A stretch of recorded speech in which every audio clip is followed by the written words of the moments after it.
خواتي خواتاتي اهلا وسهلا مرحبا بكم يا جماعة الخير ومساء الخير عليكم وزول في اللون والسلام عليكم. Nous sommes le 27 avril 2024 et demain le 28 avril 2024 un match géopolitique. Ce n'est plus un match de football, ce n'est plus du sport, ce n'est plus de la compétition sportive, c'est de la compétition politique. Un autre match géopolitique va opposer l'Algérie et le Maroc à travers le club La Renaissance sportive de Berkane qui accueille demain sur sa pelouse à Berkane au Maroc. Berkane, une ville très proche aussi de la frontière algérienne. Comme par hasard, quelle symbolique, une ville aussi historique, connue pour avoir abrité des bases importantes de l'armée de libération nationale lors de la guerre de libération, enfin, qui va devenir aujourd'hui le symbole triste de cet entre-déchirement, de ce déchirement, de cette guerre fratricide qui oppose l'Algérie au Maroc, parce que la Renaissance sportive de Berkane va accueillir l'USMA d'Alger après ce qui s'est passé la semaine dernière. Rappelez-vous, le dimanche dernier, c'était catastrophique. Ça, c'est le match retour. Le dimanche dernier, on était le 21 avril dernier. L'USMA n'a pas pu jouer ce match parce que le club sportif marocain a été victime d'une saisie de ses maillots homologués par la Confédération africaine de football. Les joueurs marocains et les dirigeants de ce club marocain ont refusé ensuite de jouer avec un autre maillot qui a été mis à leur disposition par la Fédération algérienne de football. Vous connaissez tout ce qui s'est passé, on en a parlé dans plusieurs émissions. L'USMA d'Alger a été sanctionné, la Confédération africaine de football lui a infligé une défaite de 3-0 au profit du RSB Berkane. La Confédération africaine de football considère que c'était un forfait, alors que l'USMA n'avait pas déclaré forfait, elle voulait jouer le match, mais les autorités algériennes ont saboté ce match parce qu'ils ont saisi les maillots et que les Marocains ont voulu provoquer aussi les autorités algériennes en affichant un maillot avec une carte géographique qui inclut le territoire du Sahara occidental. Tout le monde s'est jeté la balle et à la fin, qui est le perdant? C'est le football algérien, c'est le sport algérien et c'est l'USMA. Demain, c'est un rendez-vous décisif avec l'histoire pour le sport algérien. Il est impérieux. Il est vraiment nécessaire que l'USMA joue ce match. J'ai bien peur, nous savons tous, toutes les informations circulent en tout cas, que l'USMA, elle est sous pression politique. Clairement, d'après ce que j'ai pu confirmer au cours de mes recherches, de mes investigations, que l'USMA, les dirigeants du club ont été instruits de ne pas jouer le match. C'est le club marocain utilise le maillot avec la fameuse carte géographique du Maroc qui inclut le territoire du Sahara occidental. Cet incident du côté marocain ne devrait pas être posé puisque c'est un maillot de l'extérieur. Normalement, le RSB Berkane, il a homologué son maillot. C'est vrai que c'est un maillot qui est homologué, qui a été validé par la Confédération africaine de football, mais c'était un maillot qui était utilisé pour les matchs à l'extérieur du Maroc. Là, c'est un match à l'intérieur du Maroc. Normalement, normalement, ils vont pas l'utiliser, ils vont utiliser un autre maillot, qui est le maillot où il n'y a pas de la carte géographique du Maroc. Mais bon, aujourd'hui, les Marocains sont dans une position de force. Cette histoire leur a permis de démontrer, de faire une énorme publicité pour les thèses du Sahara marocain. Ça a permis au Maroc d'afficher, de défendre la marocanité du Sahara occidental. En fait, de façon totalement irrationnelle, bête et méchante, le régime algérien a fourni une opportunité en or aux autorités marocaines de continuer à faire de la publicité et d'utiliser cet argument de la provocation, connaissant l'agressivité, la nervosité des Algériens pour relancer la thèse du Sahara marocain. Et je vois mal comment demain les clubs marocains du RSB Berkane ne vont pas se priver d'afficher ce maillot. Parce que voilà, c'est un maillot qui a été saisi, on les a attaqués par rapport à ça. Il y a eu des réclamations déposées au niveau de la Confédération africaine de football. Les Marocains sont sortis vainqueurs de ce bras de fer au niveau du football africain. Je vois mal comment ils vont vraiment passer à côté d'une autre opportunité d'appuyer pour appuyer là où ça fait mal.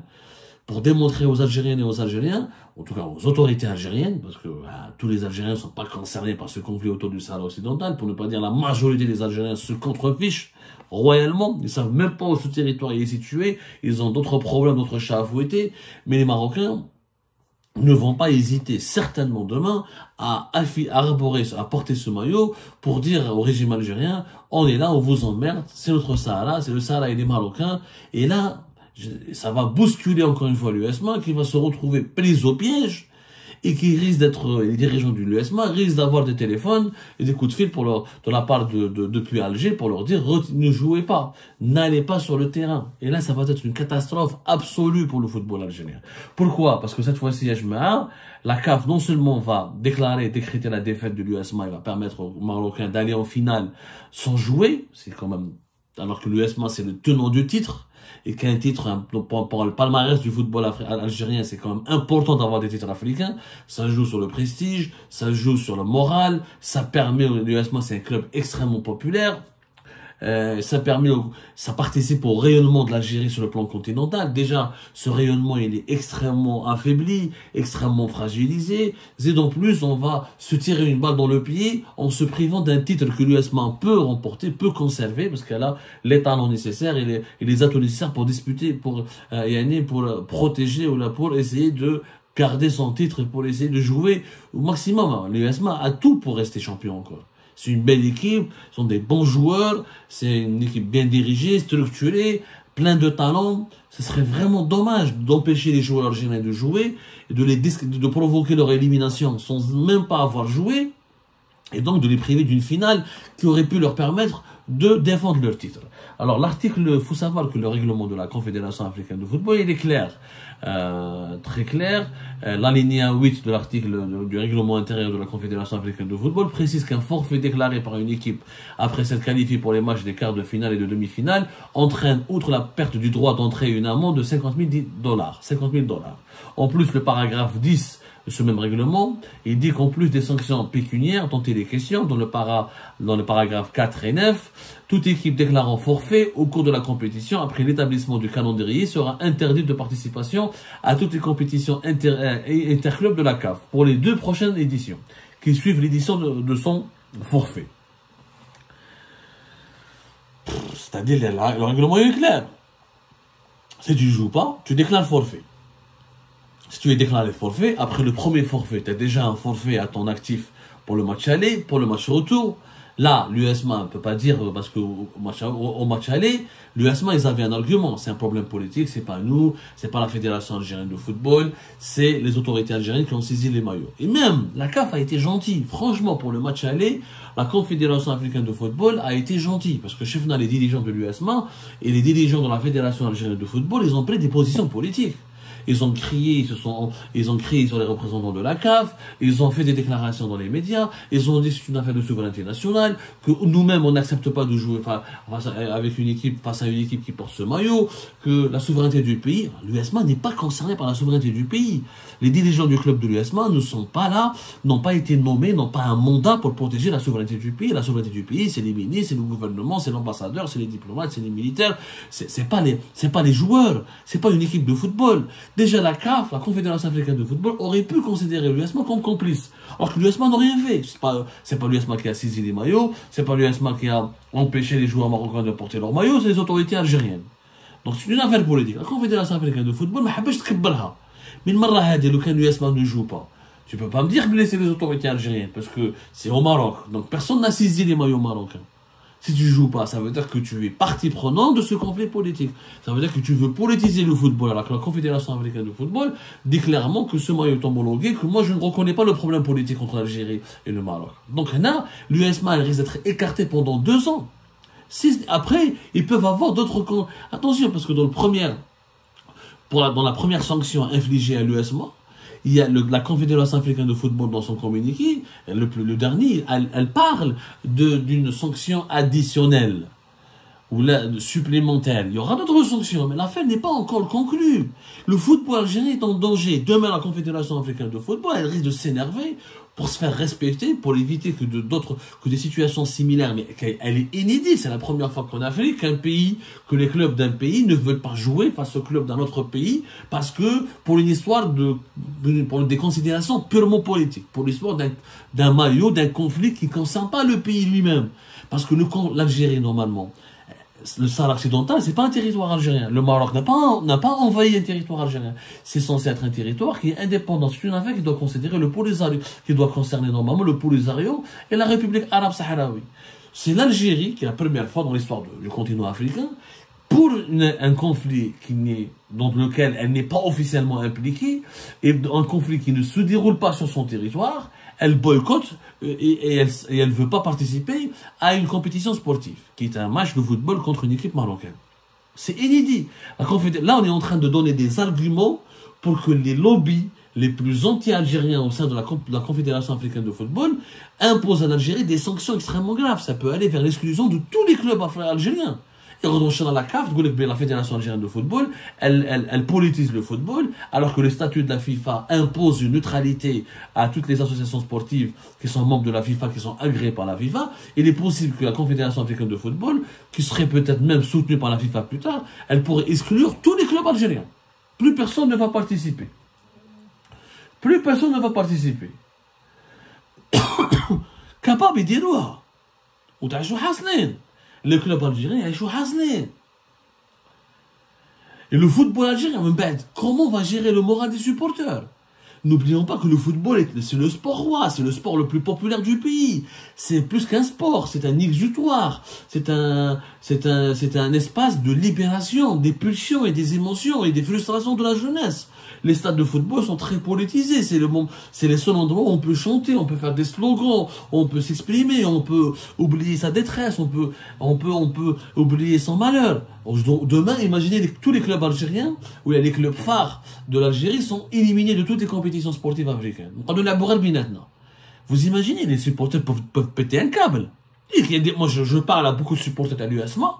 J'en ai parlé, on n'est pas concerné pour cette histoire, on n'est pas d'accord. J'ai beau 3-4 supporters à les télévisions, mais la majorité des supporters de l'USMA ne sont pas d'accord avec l'élimination de leur équipe, ils sont tristes. Pourquoi on n'a pas joué? On n'a rien à foutre, on a l'histoire du Dapo. On n'en a rien à faire, on a l'histoire du Sahara occidental. C'est pas le Sahara algérien. Donc, le Maroc a fait une carte qui inclut Tindouf ou la Béchar, on dit que c'est une atteinte à la souveraineté, allez, je suis d'accord. Mais c'est pas Tindouf ou Béchar, c'est un territoire qui est extérieur à notre pays, qui ne concerne pas notre pays, sur lequel l'Algérie n'est pas censée exercer sa souveraineté. Donc l'USMA est en train de perdre son titre. Déjà, 3-0 à l'aller, il faut un miracle. Il faudra que l'USMA au retour, non seulement elle doit jouer, elle doit gagner plus de 3-0 pour se qualifier pour défendre son titre. C'est dommage, alors que l'USMA était bien dirigé pour conserver un deuxième titre, ce qui ferait du football algérien, ce qui donnerait franchement du prestige, ce qui ferait le rayonnement de l'Algérie sur le plan continental. Et l'Algérie aurait pu utiliser cette victoire, cette deuxième victoire de l'USMA, pour défendre ses intérêts, pour se repositionner au sein de la CAF. Mais on fait tout pour s'auto-exclure, pour se tirer des balles dans le pied, pour se discréditer quand on perd des titres, quand on sabote nos clubs, quand on provoque les contre-performances. Et quand on recule nous-mêmes sur les stades, dans les compétitions, et ça laisse la place à qui? Ça laisse de la place, ça laisse la place aux adversaires de l'Algérie, à nos détracteurs qui vont en profiter pour torpiller nos intérêts, pour nous écarter encore plus, pour nous rabaisser encore plus. Et c'est l'Algérie qui est perdante dans cette histoire. C'est l'Algérie qui est perdante. Franchement, il aurait été préférable que l'USMA joue, qu'elle gagne. Une belle victoire contre un club marocain, alors on aurait pu la dédier ensuite le Sahraoui ou le Limel-Habit, qu'on se qualifie en finale, qu'on conserve le titre, ça aurait fait plus de mal au Maroc, au lobby marocain, au sein de la Confédération africaine de football, que la crise totalement ridicule qui a été provoquée. Elle était ridicule, cette crise. Ridicule. Inutile et ridicule. On s'est mis à dos tout le continent africain. Il n'y a pas un pays africain qui a soutenu l'Algérie. Il n'y a pas un club, il n'y a pas une fédération africaine de football qui a soutenu l'Algérie. Personne ne le comprend. Tous les Africains, c'est pas votre pays, c'est pas votre territoire. C'est un problème qui n'a pas été réglé avec l'ONU. C'est pas l'ONU, c'est vrai. L'ONU n'a pas dit qu'il faut que le Sahara soit indépendant, comme on n'a pas dit qu'il faut qu'il soit marocain. L'ONU m'a dit, et comment tu boycottes un match et tu provoques l'annulation d'une demi-finale? C'est malheureux. On a donné un bad buzz, on a provoqué un bad buzz mondial. Demain, il faut que l'USMA joue. Il faut absolument jouer. Il faut jouer pour l'Algérie, il faut jouer pour le football et le sport algérien, pour nous éviter des dangers extrêmement graves.